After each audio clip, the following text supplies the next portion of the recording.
ఈసారి నేను పోటీ చేయటం లేదు. ఎందుకు పోటీ చేయలేదనే దానికి చాలా కారణాలు ఉన్నాయి.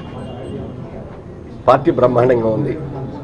ఇవాళ నేను పోటీ చేస్తే క్రితంసారి నేను పోటీ చేసినప్పుడు 1,68,000 ఓట్లు మెజార్టీతో 7 ఎమ్మెల్యేలను కూడా గెలిపించుకొని తెలుగుదేశం పార్టీలో అత్యధిక మెజార్టీతో గెలిచాను. ఈసారి ఇప్పుడు నేను పోటీ చేస్తే 2 లక్షల పైగా మెజార్టీతో గెలుస్తాను అనే దాంట్లో ఏ విధమైన డౌట్ లేదు. అంత బాగుంది. ఇప్పుడు ఆ రోజున అనుకూలించని పరిస్థితులు ఉన్నప్పుడే ఆ మెజార్టీ వస్తే ఇవాళ అన్ని అనుకూలంలో ఉన్న పరిస్థితుల్లో డెఫినెట్గా 2 లక్షల పైన ఈజీగా తేగలరు. మరి అన్నీ బాగున్నప్పుడు ఎందుకు వెళుతున్నామయ్యా అంటే నాకు కొన్ని జీవితంలో నెరవేర్చుకోవాల్సిన చేయాలి కొన్ని ఉన్నాయి. ముఖ్యంగా 2006 సంవత్సరంలో నేను మురళీమోహన్ చారిటబుల్ ట్రస్ట్ అని పెట్టి ఒక ట్రస్ట్, ఎడ్యుకేషనల్ ట్రస్ట్ పెట్టుకుని చాలామంది పేదవాళ్ళు, బ్రహ్మాండంగా చదువుకున్న పేదవాళ్ళు ఉన్నత విద్యను అభ్యసించలేకపోతున్నారు. అలాంటి ఎఫిషియెంట్ పీపుల్ని, పేదవాళ్ళని ప్రతి సంవత్సరం కొంతమందిని అడాప్ట్ చేసుకొని వాళ్ళకి ఇంజనీరింగ్ కానీ, మెడిసిన్ కానీ, ఐఐటి కానీ, బిట్స్ పిల్లాని కానీ, లేకపోతే ఐఏఎస్లు కానీ ఇలాంటి వాటికి అన్నిటికీ సంబంధించినటువంటి ఎడ్యుకేషన్కి మనం సహాయపడాలి. పేదవాడు, ప్రతి పేదవాడు, బాగా చదువుకున్న ప్రతి పేదవాడు కూడా మనం ఇచ్చే అవకాశాన్ని సద్వినియోగం చేసుకొని అతను కాళ్ళ మీద నిలబట్టమే కాకుండా తన కుటుంబాన్ని బాగు చేసుకోవడమే కాకుండా రేపు పొద్దున్న తమ్ముళ్ళని, చెల్లుల్ని, కొడుకుల్ని అందరినీ కూడా చక్కగా చదివించుకోవడానికి అవకాశం ఉంటుంది. ఇది ఒక మహత్తరమైన కార్యక్రమం అని చెప్పి 2006 సంవత్సరంలో ప్రారంభించాను. దాదాపుగా ప్రతి సంవత్సరం కూడా 1000 మంది విద్యార్థులు ఉండేటట్టుగా నేను ఆ ట్రస్ట్ డెవలప్ చేసుకున్నాను. అయితే అనుకోకుండా చంద్రబాబు నాయుడు గారు నన్ను గట్టిగా రమ్మని మరి పట్టుబట్టడం మూలంగా నేను రాజకీయాల్లోకి రావాల్సి వచ్చింది. ఈ రాజకీయాలు వచ్చినటువంటి ఈ 10 సంవత్సరాల్లో నా ట్రస్ట్ కొంచెం సిక్ అయ్యి, నా దృష్టి ఇక్కడ ఎక్కువ ఉండటం మూలంగా కానీ, నా ఇన్వెస్ట్మెంట్స్ అన్ని ఇక్కడ ఖర్చు పెట్టడం మూలంగా కానీ ట్రస్ట్ సిక్ అయ్యి, దాన్ని ఇప్పుడు ఇట్ ఈజ్ హై టైమ్ అని అనిపించింది నాకైతే. ఇంకా రాజకీయాల్లోనే ఉండి ఇక్కడే ఉండేదానికంటే కూడా ఓ పర్పస్ఫుల్గా ఒక ట్రస్ట్ని మెయింటైన్ చేయాలి. నా ఉద్దేశం 2006లో మొదలుపెట్టినప్పుడు 2020 నాటికి 100 crores ఫిక్స్డ్ డిపాజిట్లో బ్యాంకులో డిపాజిట్ చేయాలని, దాని మీద వచ్చే ఇంట్రెస్ట్తో ఎవ్రీ ఇయర్ 1000 మంది స్టూడెంట్స్తో ఉన్న ట్రస్ట్ని బాగా నడిపించాలనేది నా కోరిక. ఈ రాజకీయాల్లోకి రావటం మూలంగా కోరిక తీరలేకపోయింది, కుంటుపడింది. అది దాన్ని ఇవాళ నుంచి రివైవ్ చేయడానికి మనస్ఫూర్తిగా నడుము కట్టాను. రాబోయే ఇక ఎక్కువ కాలం నేను, ఎందుకంటే మ్యాక్సిమం ఇప్పుడు 80లోకి వచ్చేస్తున్నాను. రేపు జూన్కి వచ్చినప్పటికి 80లో ఎంటర్ అయిపోతున్నాను. మహా అయితే ఇంకో 10 ఏళ్ళు యాక్టివ్గా తిరగలుగుతాం. ఎంతకాలం బతుకుతాం అనేది పక్కన పెడితే యాక్టివ్గా తిరగలిగేది. ఎందుకంటే నా వయసులో వాళ్ళు ఇప్పటికే తిరగలేదని చాలామంది ఉన్నారు. కానీ నేను సిస్టమేటిక్గా ఉండటం మూలంగా కానీ, నా ఫ్యామిలీ జీన్స్ మూలంగా కానీ, నేను చేసే ఎక్సర్సైజుల మూలంగా కానీ నేను యాక్టివ్గా ఉన్నాను. ఇంకో 10 ఏళ్ల వరకు కూడా యాక్టివ్గా ఉండగలను.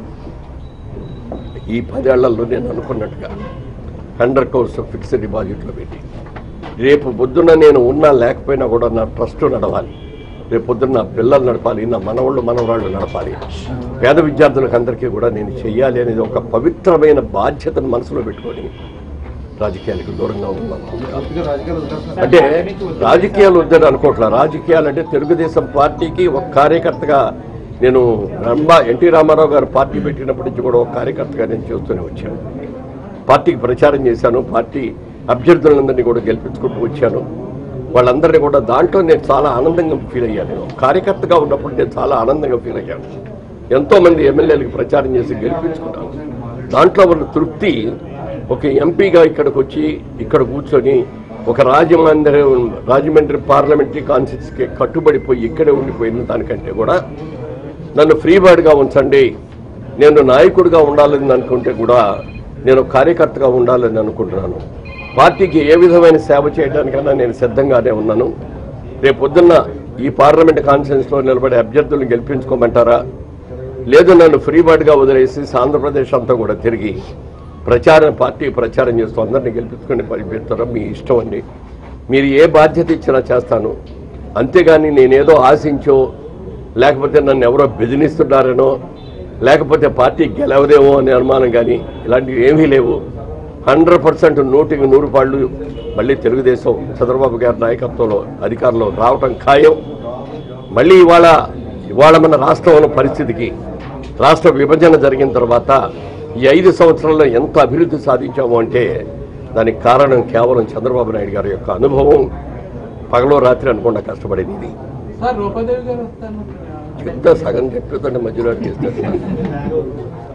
సో ఇవాళ రోజున మనం పోలవరం ప్రాజెక్టు పూర్తి చేసుకోవాలన్నా, అమరావతి నగరాన్ని అద్భుతంగా నిర్మించుకోవాలన్నా, లోటు బడ్జెట్లన్నీ కూడా పూర్తి చేసుకోవాలన్నా, రైల్వే జోన్స్ తెచ్చుకోవాలన్నా, కడపలో స్టీల్ ప్లాంట్ కట్టుకోవాలన్నా, ఏది చేయాలన్నా కూడా ఒక అనుభవజ్ఞుడు, నీతిమంతుడు, భవిష్యత్తు గురించి ఒక అవగాహన ఉన్న వ్యక్తి, అనుభవం ఉన్న వ్యక్తి సారథ్యంలో ఉంటేనే ఈ రాష్ట్రం ముందుకెళ్తుంది. రేపొద్దున మన పిల్లలకి అందరికీ కూడా మంచి ఇన్స్టిట్యూషన్స్ రావాలన్నా, వాళ్ళు ఉద్యోగాల కోసం ఎక్కడికో పరిగెత్తకుండా కావలసిన ఇన్స్టిట్యూషన్స్, కావలసినటువంటి పరిశ్రమలు, అలాగే ఐటీ పరిశ్రమని మొత్తం కూడా తీసుకొచ్చి చేసి ఆ చేయగలిగిన శక్తి, ఓపిక, ముందు చూపు ఉన్నది ఏకైక వ్యక్తి చంద్రబాబు నాయుడు గారు. ఆయన మళ్ళీ కూడా ముఖ్యమంత్రిగా రావాలి. దానికోసం నేను ఎంత ట్రస్ట్ కోసం బయటకు వెళ్ళినా పార్టీకి మాత్రం 100కి 100 పాళ్ళు నా సేవ అందిస్తాను. నన్ను ఎవరో ఏదో బెదిరిస్తే నేను వెళ్ళిపోయానో భయపడియాను కాదు, నేను ఎవ్వరికీ భయపడను. ఎందుకంటే నేను తప్పు చెయ్యను, నీతిగా ఉంటాను, నిజాయితీగా ఉంటాను. పూర్తిగా నేను చేసే ప్రతి వ్యాపారంలోనూ 100కి 100 పాళ్ళు ట్యాక్స్ కడతాను. దాంట్లో నా వ్యాపారాలు ఎక్కడ బ్లాక్ అమౌంట్ అనేది కూడా ఉండదు. పూర్తిగా వైట్ అమౌంట్తో చేస్తాను, పూర్తిగా ట్యాక్సులు కడతాను. ఇన్ని సంవత్సరాలు నా వ్యాపారంలో ఏ రోజున నా మీద ఇన్కమ్ ట్యాక్స్ రైడ్ కూడా జరగకుండా అన్నీ కూడా టైం ప్రకారం కట్టాను. కాబట్టి వాళ్ళు నేను ధైర్యంగా ఉండగలను, ఎవరికీ భయపడను. నా అంతరాత్మకు నేను భయపడతానేమో కానీ ఇంకెవరికి నేను భయపడాల్సిన అవసరం లేదు. తప్పు చేసిన వాడు భయపడాలి కానీ నీతిగా ఉన్నాడు, నిజాయితీగా ఉన్నాడు భయపడాల్సిన అవసరం లేదు. నేను ఎవరికి భయపడ్డు. ఇక రూపాదేవి గారి గురించి అడిగారు. రూపాదేవి గారు చేసినా, నేను చేసినా, ఎవరు చేసినా కూడా ఇవాళ మేము ట్రస్ట్ నిలబెట్టుకోవాలి అంటే మేము కొంత సాక్రిఫైస్ చేయాల్సిన తప్పదు. ఇవాళ పదవులు కలుస్తుంటే ఎవరు వద్దని అనరు. అయినా కూడా పదవులు కాదు ముఖ్యం, మన బాధ్యత ముఖ్యం. మన బాధ్యత నిర్వహించాలి అనే ఉద్దేశంతో నిర్ణయం తీసుకున్నాం. నేను చంద్రబాబు నాయుడు గారి దగ్గర కూడా చాలా క్లియర్గా చెప్పాం. నేను కానీ రూపాదేవి గారు కానీ ఇద్దరు కూడా పార్టీకి మీరు ఏ బాధ్యత ఇస్తే ఆ బాధ్యత చేయడానికి సిద్ధంగా ఉన్నామండి. ఇప్పుడు దాదాపుగా రోజు రాత్రులు చంద్రబాబు నాయుడు గారితో కూర్చొని రాత్రి 2-3 దాకా కూడా ఉండి తన డ్యూటీ ఇచ్చిన డ్యూటీని చాలా అద్భుతంగా చేస్తారు. అది నిన్న ఆయన ప్రత్యేకంగా కూడా చెప్పారు. అందుకని రేపు పొద్దున ఆయన ఏ బాధ్యత ఇచ్చి ఇది మీరు చెయ్యండి అంటే చేయడానికి సిద్ధంగానే ఉన్నాం తప్ప భయపడి పారిపోవటం, ఒళ్ళు దాచుకోవటం ఇంకోటో మాత్రం కాదు.